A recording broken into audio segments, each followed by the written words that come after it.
Captain Lee Hana felt her stomach drop as the ship's engines made a horrible grinding sound and then went completely silent. The lights flickered on the control panel and warning alarms started beeping everywhere. She grabbed the pilot's seat as the ship shook violently. "What's happening?" she asked her navigator, Park Jun, who was frantically pressing buttons and checking screens. "The main engines just died," Jun said, sweat forming on his forehead. "We're losing power fast. There's something big ahead of us." Hana looked through the front window and her breath caught in her throat. A massive space station floated in front of them, unlike anything she had ever seen. It wasn't made of metal like human stations. Instead, it looked alive somehow, with walls that seemed to breathe and pulse with a deep red light that made her feel uneasy. The station was huge, easily 10 times bigger than the largest human outpost. Strange, tentacle-like structures reached out from its sides, and she could see smaller ships moving around it like insects around a hive. Everything about it screamed danger. "That's Nexus Station," June whispered. "We're in Vorthak space now." Hana's heart sank. Everyone in the diplomatic corps knew about the Vorthak Empire. They were the bullies of this part of the galaxy, known for being cruel and violent. Stories spread about how they treated visitors, especially humans. Most people who went to their territory either came back traumatized or didn't come back at all. Suddenly, their communication system crackled to life with a voice that sounded like gravel being crushed. "Human vessel, we see you floating there like a dead fish. Your engines are broken, yes? How pathetic." The voice laughed, a sound that made Hana's skin crawl. "You will dock at Bay 7 immediately. You will submit to our inspection. You will do as we say, or we will leave you floating in space until your air runs out." Hana tried to keep her voice steady as she responded. "This is Captain Lee Hana of the Human Diplomatic Service. We're having technical difficulties and request assistance under galactic maritime law." More laughter came through the speaker. "Your human laws mean nothing here, little captain. This is Vorthak space. We make the rules." Before Hana could respond, she felt the ship being pulled forward by some invisible force. Through the window, she could see massive mechanical arms reaching out from the station toward their small vessel. "They're using tractor clamps," June said, his voice shaking. "There's nothing we can do to stop it." The mechanical arms grabbed their ship with a loud clang that echoed through the hull. Hana felt like she was being squeezed by a giant metal fist. The arms pulled them toward a dark opening in the station's side that looked like a mouth ready to swallow them whole.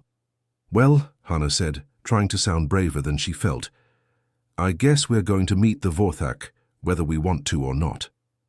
As their ship was dragged into the station's docking bay, Hana noticed that the walls inside were covered with what looked like bones and metal scraps from other ships. Some of them had human writing on them. Her blood ran cold as she realized these were probably trophies from previous visitors who hadn't been lucky enough to leave. The mechanical arms slammed their ship down onto the docking platform with enough force to rattle their teeth. Outside the window, Hana could see armored figures waiting for them, carrying weapons that glowed with the same red light as the station walls. "Captain," June said quietly, "what are we going to do?" Hana took a deep breath and straightened her uniform. She had been trained for situations like this, even if she had hoped never to face them. "We're going to be diplomatic, stay calm, and try to get out of here alive." The Vorthak guards pushed Hana roughly through the station's corridors, their clawed hands gripping her arms tightly. She tried not to show fear, but what she saw along the walls made her stomach turn. Mounted everywhere were pieces of armor, weapons, and clothing from dozens of different alien species. Some she recognized from her diplomatic training, others were completely unknown to her. "Trophies," one of the guards said with a cruel laugh when he noticed her staring. "Every species that has ever challenged the Vorthak Empire. We keep something to remember them by." Hana saw what looked like a human military badge among the collection and felt a chill run down her spine. How many people had walked this same path and never made it home? The corridors seemed to go on forever, twisting and turning through the living walls of the station. The red light pulsed around them like a heartbeat, and Hana could swear she heard the walls breathing. Everything about this place felt wrong, as if it had been designed specifically to make visitors feel small and afraid. Finally they reached a set of massive doors that looked like they were made from the shells of some enormous sea creature.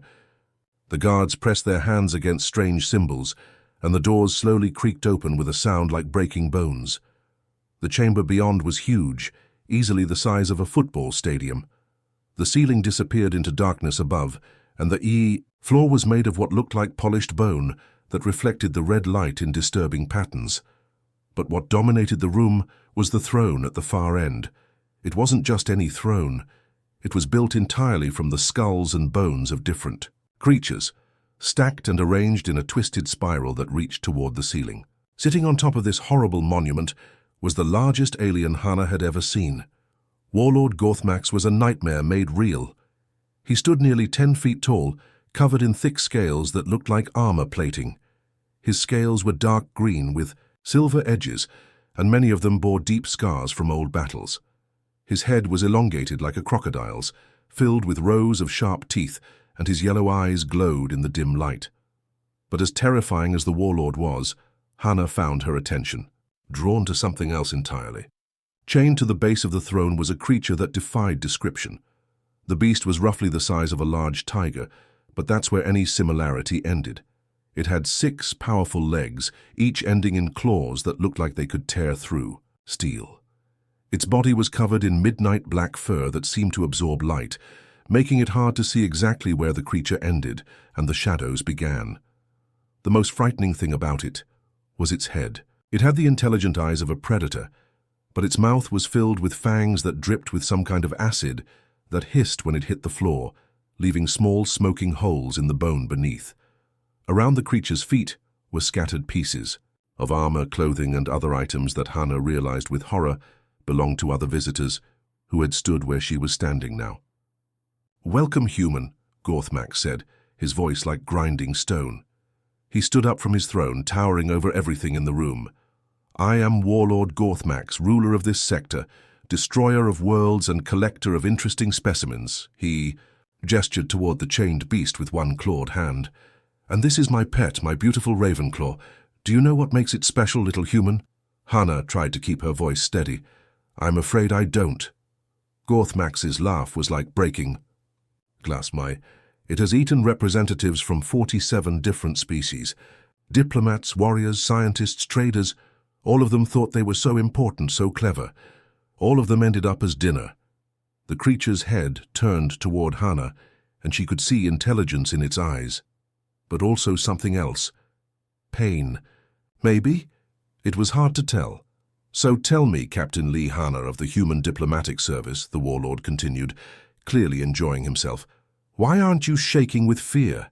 Why aren't you begging for your life like all the others did?" Hana looked at the creature chained beside the throne, and something unexpected happened.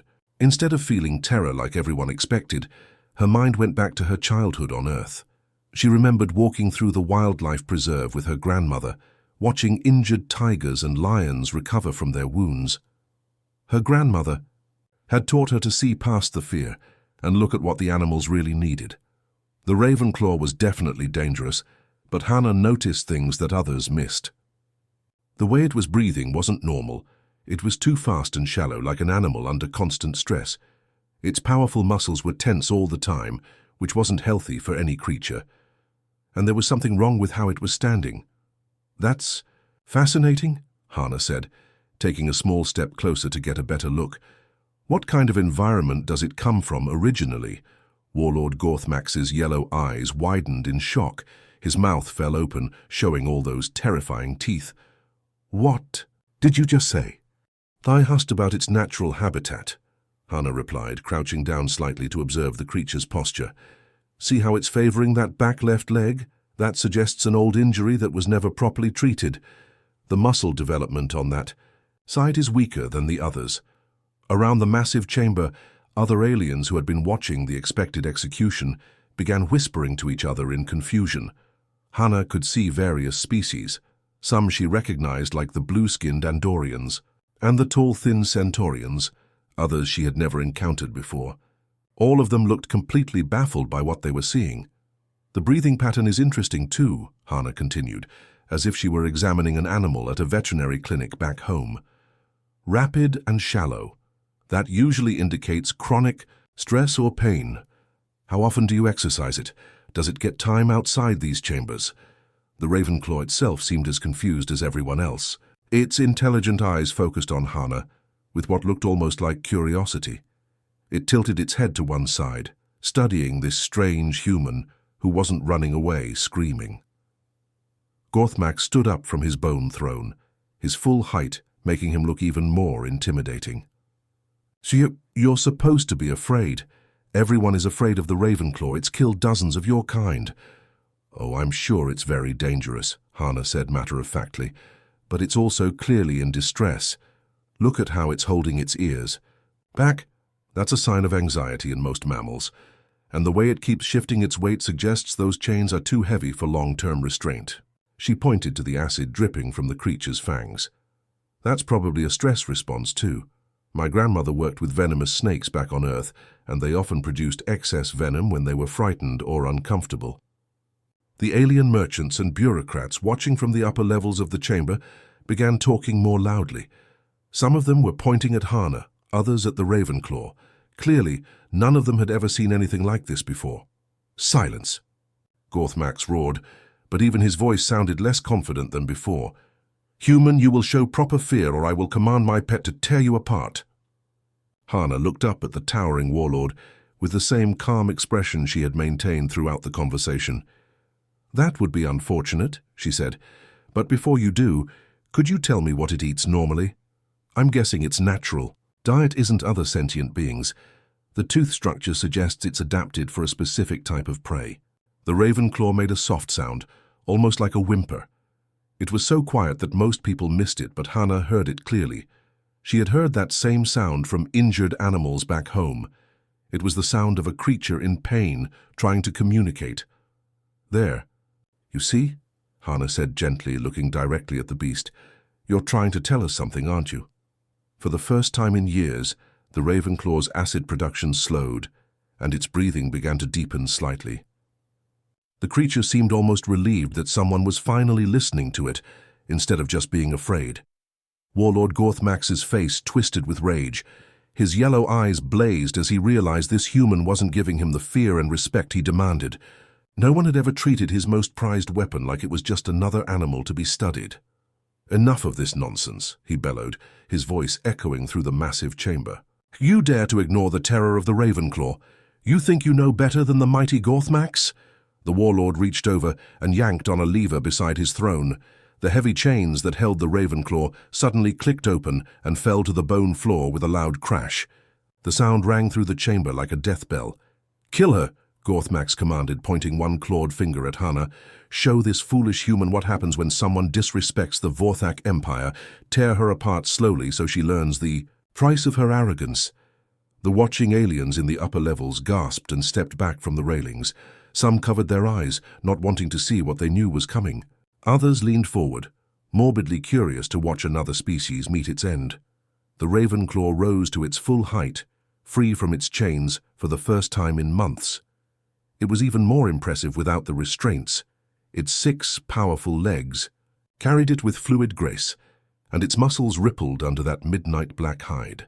The acid dripping from its fangs increased, hitting the floor with angry hissing sounds. But instead of running or screaming like every other visitor had done, Hana did something completely unexpected.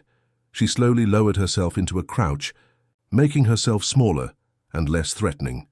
She turned her head slightly to the side, avoiding direct eye contact with the approaching predator. Easy there, she said, in a voice so soft it was barely above a whisper. I know you're scared. I know you're hurting. The Ravenclaw stopped mid-step, confused. In all its years of captivity, no prey had ever spoken to it this way. Usually they screamed, begged, or tried to run. This human was doing none of those things. Hana began speaking in a steady, rhythmic pattern, the same way her grandmother had taught her to calm frightened animals back home. It's okay. Nobody's going to hurt you right now. I can see you're in pain. That leg must ache all the time, doesn't it? The creature tilted its head, studying this strange human who smelled of calm instead of fear. Its breathing began to slow slightly as Hana's voice continued in that soothing pattern. You don't really want to hurt me, do you? Hana continued, still keeping her voice gentle and steady. You're just doing what they trained you to do. But you remember being different once, don't you? Before all this? Gorthmax watched in growing disbelief as his perfect killing machine hesitated. "What are you waiting for?" he screamed at the Ravenclaw. "Attack! Kill! That's what you were made for." But the creature seemed torn between its conditioning and something else, some dim memory of what it had been before the torture and training turned it into a weapon.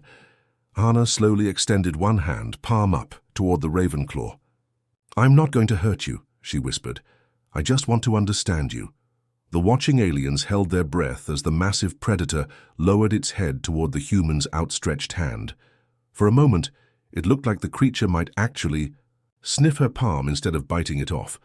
The Ravenclaw's acid production slowed to a trickle, and its muscles began to relax for the first time in years. The intelligence in its eyes seemed to shine brighter as the constant stress and fear began to fade. "Impossible," Gorthmax muttered, backing away from his throne. "No one can calm a Ravenclaw. They're pure killing machines. That's what makes them so valuable." But Hana continued her gentle approach, treating the creature like what it really was, a living being that had been hurt and forced to do terrible things, not because it was evil, but because it had no choice. Time seemed to move slowly in the massive chamber as something incredible began to happen. The Ravenclaw, which had been tensed and ready to attack just moments before, started to change right before everyone's eyes. Its shoulders dropped from their aggressive position, and the rigid stance that had terrified so many visitors began to soften. Hana kept her hand extended, staying perfectly still while the creature made its decision.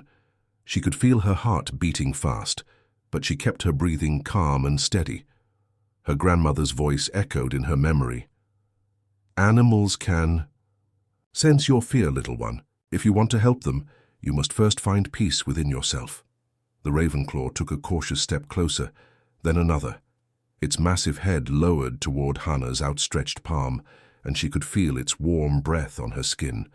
The creature's nostrils flared as it took in her scent, learning about this strange human who smelled of kindness instead of terror. "That's it," Hana whispered, her voice barely audible. "Take your time, I'm not going anywhere." Something amazing happened then. The acidic drool that had been constantly flowing from the creature's fangs began to slow down, then stopped altogether. The hissing sounds that had filled the chamber with menace faded away, replaced by a peaceful quiet that felt almost sacred. The alien spectators watching from the upper levels couldn't believe what they were seeing. Many of them had witnessed the Ravenclaw's feeding times before, the screaming, the violence, the terror. But this was completely different. This was unlike anything in their experience. "Look at its eyes," one of the Centaurian diplomats whispered to his companion. "They're different, almost gentle." Hana noticed it too. The Ravenclaw's eyes, which had been filled with pain and rage, were now showing something else entirely. There was curiosity there, and intelligence, and something that looked almost like hope. "You remember, don't you?" Hana said softly, still keeping her hand steady. "You remember being different before they hurt you, before they made you into something you never wanted to be." The creature made a sound then that shocked everyone in the chamber.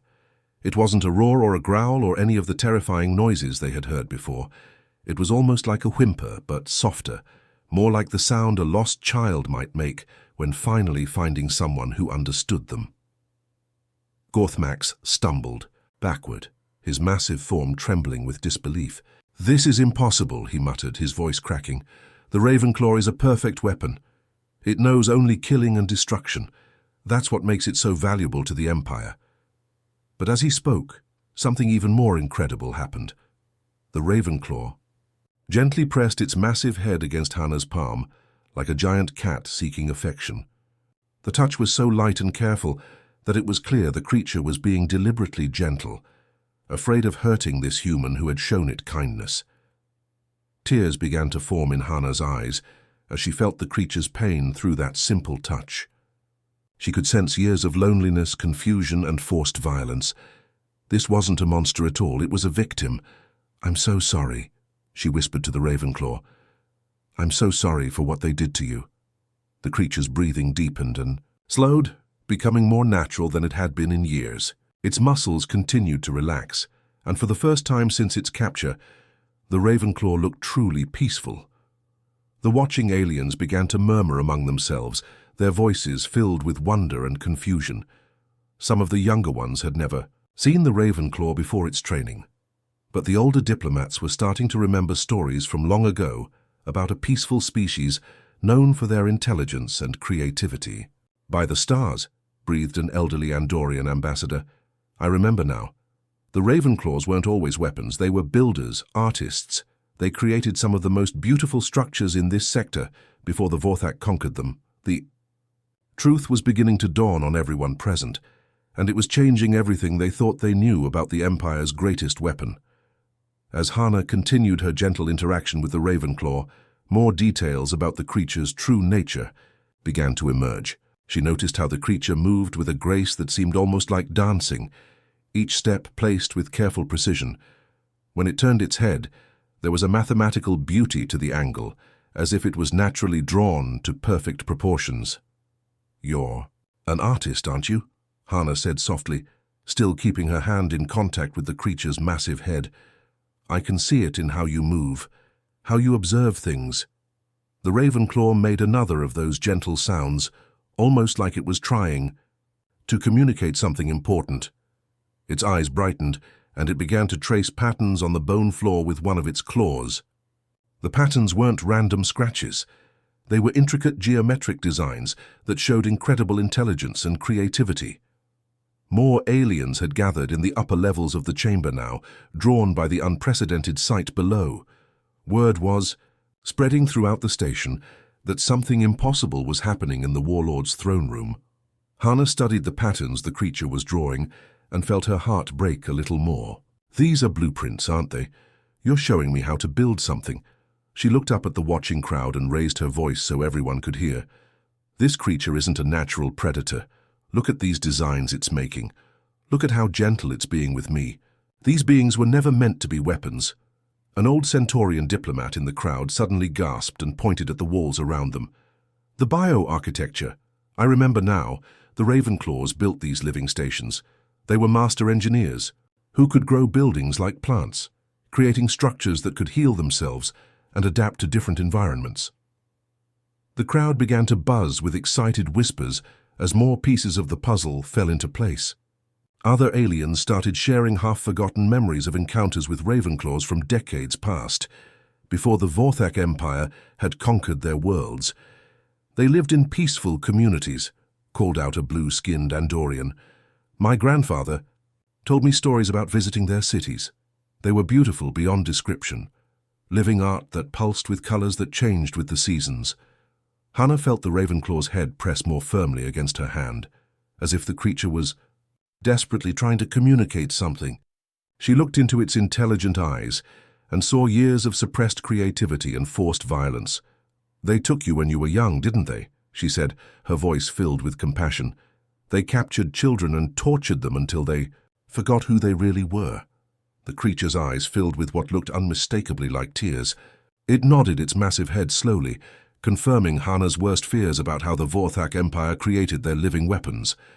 Gorthmax, who had been backing away in growing panic, suddenly roared in fury. "Lies! All lies! The Ravenclaw is my perfect weapon. It lives only to kill." But his words rang hollow in the chamber. Everyone could see the truth now. This wasn't a monster, but a tortured artist who had been broken and rebuilt as an instrument of war.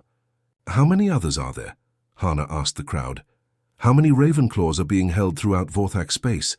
"Hundreds," whispered a merchant who traded throughout the Empire. "Maybe thousands. Every major Vorthak military base has at least one. They're the backbone of the Empire's power." The implications of this revelation began to sink in among the watching aliens. If the Ravenclaws weren't naturally violent, if they were being forced to act as weapons against their true nature, then the entire foundation of Vorthak power was built on slavery and torture. Unknown to everyone in the chamber, Hana's words were being broadcast throughout the station's communication networks. Other Ravenclaws in distant parts of Vorthak space were hearing this conversation through the Empire's own communication systems, and for the first time in years, they were remembering who they used to be. Deep in the holding cells of military bases across the sector, Chained Ravenclaws began to lift their heads and listen to the voice of the human who was speaking their truth to the galaxy.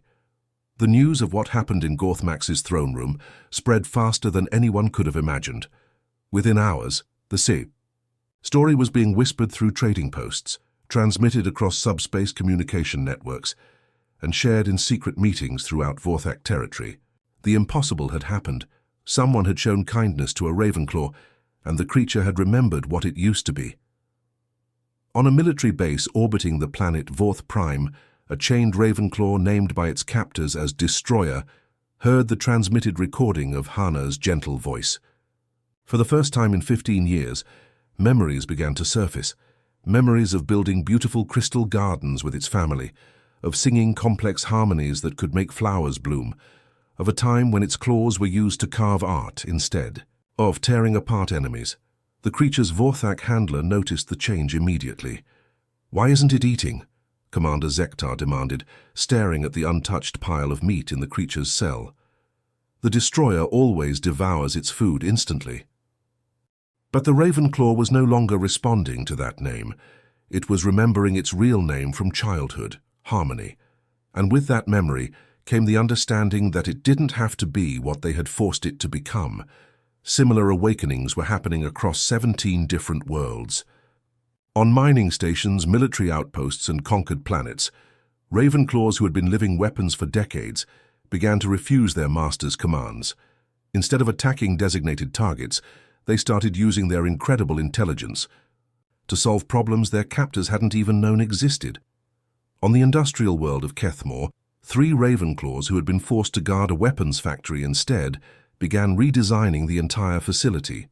They showed the enslaved workers how to make the dangerous machinery safer and more efficient. When their Vorthak overseers tried to stop them, the Ravenclaws simply ignored the commands and continued their improvements. "They're not responding to the pain conditioning anymore," reported a panicked Vorthak officer to his superiors. "It's like they've found something stronger than fear." What they had found was hope, the hope that came from remembering who they really were. Back on Nexus Station, Hana was witnessing the most incredible transformation she had ever seen. The Ravenclaw she had first encountered was no longer the broken, violent creature chained beside Gothmax's throne. Its eyes were bright with intelligence and creativity, and it moved with the fluid grace of a natural artist. "I think you need a real name," Hana said to the creature as they worked together in what had once been the Warlord's throne room. "Would you like me to call you Serenity? You seem so peaceful now." The Ravenclaw, Serenity, made a sound that was unmistakably pleased. It had been so long since anyone had given it a name chosen with love instead of fear. Other aliens who had been trapped on the station began approaching cautiously, amazed by what they were seeing. Serenity had begun teaching them engineering, techniques that the Vorthak had never understood. The creature could make the station's bioorganic walls grow new sections, create living lights that were more efficient than any technology, and design air filtration systems that seemed almost magical in their effectiveness. "Look at this," said Park Jun, who had finally been allowed to join Hana after hours of negotiation. "It's showing us how to repair our ship using the station's living materials. We could be ready to leave in half the time we thought." But reports were coming in from across Vorthak space that made it clear this was about much more than just one ship repair. The Empire's control was crumbling as their primary weapon turned into their greatest weakness. Ravenclaws were working together to free their captured kin, and their combined intelligence was proving unstoppable.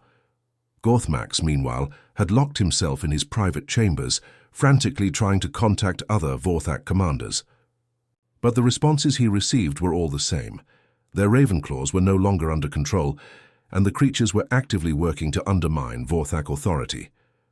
The revolution had begun, and it was being led by artists who remembered how to build instead of destroy. The change that began with one gentle conversation between Hana and Serenity grew into something that transformed an entire sector of the galaxy. Within just 3 weeks, what people were calling the Ravenclaw liberation had reached every corner of known space where these creatures had been held captive. Hana found herself at the center of this incredible transformation, working harder than she had ever worked in her life. Every day brought new groups of freed Ravenclaws to Nexus Station, and each one needed help remembering who they truly were. Some had been weapons for so long that they had almost completely forgotten their original nature. It's like helping someone recover from a terrible accident, Hannah explained to Park June as they watched a group of newly freed Ravenclaws learning to create art again. Their minds know how to do these things, but their spirits need time to heal. Using techniques she had learned from animal rehabilitation programs back on Earth, Hannah developed a system to help the Ravenclaws rediscover their true selves. She encouraged them to start with simple creative exercises, drawing patterns in the sand, humming melodies from their childhood, or working together to grow plants in ways that felt natural to them. The results were beyond anything anyone had imagined. These creatures weren't just intelligent. They were geniuses at understanding how living systems worked. They could take a dead, polluted planet and turn it into a garden paradise in just a few months. They understood the connections between all living things in ways that amazed even the most advanced scientists. On the former mining world of Kethmore, a group of 12 Ravenclaws had completely transformed the landscape. What had once been a scarred, toxic wasteland was now a thriving ecosystem, where new species of plants and animals were evolving in perfect harmony. The air was cleaner than it had been in over a century. "They're not just fixing the damage," reported Dr. Kim Minho, a human biologist who had come to study their work. "They're making things better than they ever were before. It's like they can see the potential in everything and help it become real." Meanwhile, the darker side of the Ravenclaw story was also being addressed. Across Vorthak space, the freed creatures were systematically dismantling the torture facilities where they had been broken and conditioned. But they weren't destroying these places out of anger or revenge. They were converting them into healing centers and schools. On Nexus Station, what had once been Gorthmax's throne room was now something completely different. The Bone Throne had been carefully dismantled, and the remains given proper burial ceremonies according to the customs of each species. In its place, the Ravenclaws had grown a living amphitheater from the station's bio-organic walls. This new space hosted the first Ravenclaw art exhibition in over 3 centuries. Hannah stood in the center of the amphitheater, surrounded by sculptures and installations that seemed to pulse with life and emotion. Each piece told a story of pain transformed into beauty, of suffering that had become wisdom, of hope rising from despair. "I've never seen anything like this," whispered Ambassador Chen Wu-jin from the Galactic Council, tears streaming down her face as she studied a sculpture that seemed to shift and change as she watched it. "It's not just beautiful, it's alive. It's healing something inside me that I didn't even know was broken." Other visitors were having similar reactions. The art didn't just appeal to the eyes. It somehow reached directly into the soul and helped heal old wounds. Diplomats who had been enemies for years found themselves working together after viewing the exhibitions. Species that had never been able to communicate discovered they could understand each other perfectly in the presence of Ravenclaw creations. As for Gorthmax himself, the former warlord had simply vanished one night. His personal ship was gone, along with his most loyal followers, but the Ravenclaws who had once been his prisoners showed no interest in pursuing him. They had chosen to focus on building rather than destroying, on healing rather than revenge. "He's not our problem anymore," Serenity explained to Hannah through the complex system of sounds and gestures that was gradually becoming a common language between humans and Ravenclaws.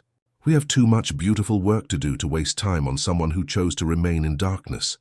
2 months later, Hannah stood on the bridge of her ship and marveled at how different everything looked. Her vessel was barely recognizable from the broken diplomatic craft that had limped into Nexus Station all those weeks ago. The Ravenclaws hadn't just repaired her ship, they had transformed it into something extraordinary. The hull now had a living quality to it, with bioorganic panels that could heal themselves if damaged. The engines ran so smoothly and efficiently that they barely made any sound, and the ship could travel twice as fast as before while using half the fuel. Most amazingly, the interior walls could change color and texture based on the crew's emotional needs, creating a calming environment during stressful situations. "It's like flying in a living work of art," Park Jun said as he ran his hand along a wall that responded with gentle, soothing patterns of blue and green light. 3 Ravenclaws had chosen to join their crew for this journey into the wider galaxy. Serenity, the first one Hannah had befriended, served as their chief engineer and had quickly become like family to the human crew. Harmony, whose musical abilities could literally make plants grow faster, worked as their communications specialist. And Peace, whose gentle nature hid incredible problem-solving skills, had become their navigator and cultural advisor. The station they were leaving behind was no longer the dark, threatening place it had once been. The Ravenclaws had renamed it Haven Station, and it had become a center of learning and healing for dozens of species. The red, menacing lights had been replaced with warm, welcoming glows that changed throughout the day like natural sunlight. Where bone trophies had once decorated the walls, living gardens now grew in beautiful, complex patterns. As they prepared to depart, Hannah's communication system chimed with an incoming message from Earth Command. Admiral Park Sun-hee appeared on the screen, looking both amazed and slightly overwhelmed. "Captain Lee," the Admiral began, "I have to tell you that your actions have created quite a stir back home. We're receiving diplomatic requests from 43 different species, all wanting to establish formal relationships with humanity. They all mention your name specifically." Hannah felt a mix of pride and responsibility. "What kind of requests, Admiral?" "Everything from trade negotiations to cultural exchange programs, but the most interesting ones are from species that have been considered dangerous or hostile for decades. They want to know how you managed to see past the fear and find common ground with the Ravenclaws." Serenity, who was monitoring the conversation from her engineering station, made a series of soft sounds that Hannah had learned meant gentle amusement. The Ravenclaw had developed a fondness for human humility and found it endearing how Hannah always seemed surprised by her own accomplishments. "I don't think I did anything special," Hannah replied honestly. "I just treated them like living beings instead of monsters. That's exactly what makes it special," Admiral Park said with a smile. "Most species see a threat and immediately think about how to fight it or control it. Humans seem to have this unusual ability to see the potential for friendship instead." As the call ended, Hannah walked over to the observation deck where her mixed crew was gathered. Park Jun was learning to play a simple melody on an instrument that Harmony had grown from modified plant fibers. The sounds it made were unlike anything from Earth, but somehow felt familiar and comforting. "You know what I think our real advantage is?" Hannah said to Park Jun as she watched Peace carefully tending to a small garden that was part of the ship's air recycling system. "Back on Earth, we learned to live with thousands of different species, not just humans but animals, plants, even microorganisms. We've always known that diversity makes us stronger." Peace looked up from the garden and made a complex series of gestures that roughly translated to agreement mixed with gratitude. In Ravenclaw culture, the idea that different species could work together as equals was considered one of the highest forms of wisdom. The ship's navigation system chimed, indicating they were ready for the jump to hyperspace. Their destination was the Centaurian homeworld, where leaders from multiple species were gathering to discuss this new era of interspecies cooperation. "Ready for our next adventure?" Hannah asked her crew. The response was a chorus of agreement, from humans and Ravenclaws alike. As the ship jumped into hyperspace, carrying its mixed crew toward new worlds and new possibilities, Hannah reflected on how one moment of choosing compassion over fear had changed not just her life, but potentially the future of galactic civilization. The universe suddenly felt much more welcoming, filled with friends they simply hadn't met yet.